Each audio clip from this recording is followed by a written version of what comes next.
மழையே பெய்யவில்லை என்றாலும் என்னைத்தான் குறை சொல்லுவார்கள். அதிகமாக மழை பெஞ்சிட்டாலும் என்னத்தான் குறை சொல்வார்கள். பல்வேறு பக்கங்களில் வரக்கூடிய பல்முனை தாக்குதலுக்கு பதில் சொல்ல கடமைப்பட்டவன் நான். ஒரு பக்கம் திராவிட முன்னேற்ற கழகத்தினுடைய தலைவர், இன்னொரு பக்கம் தமிழ்நாட்டினுடைய முதலமைச்சர். மத்திரத்திற்கு 2 பக்கமும் அடி என்பதை போல இருக்கிறது என்னுடைய நிலைமை. இத்தகைய சூழ்நிலையில இருக்கக்கூடிய என்ன மேலும் துன்பப்படுத்துவது போல கழக நிர்வாகிகளோ மூத்தவர்களோ அமைச்சர்களோ நடந்து கொண்டால் நான் என்ன சொல்வது? யாரிடம் சொல்வது?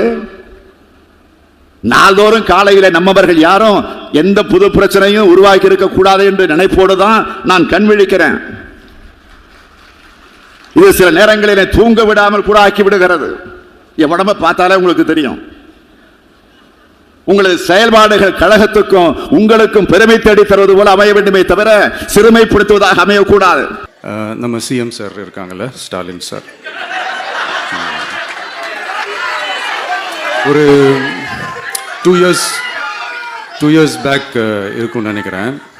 ஒரு மேடையில் பேசும்போது சொன்னாங்க, இந்த மாதிரி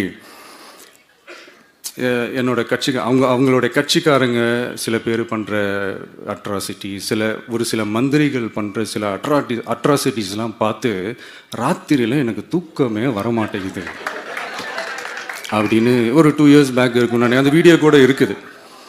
அப்படி இருக்கிற அவரு என்னைக்காவது ஒரு நாள் அசந்து தூங்குவார்ல, அப்ப அவர்கிட்ட போய் சார் சார்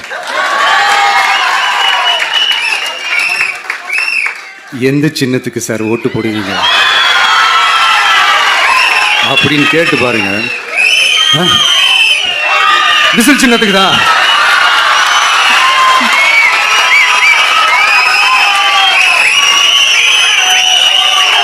தூக்கத்துல இப்படி டப்புன்னு எழுப்பி கேட்டா டப்புன்னு உண்மையை போட்டு உடைச்சிருவாங்க.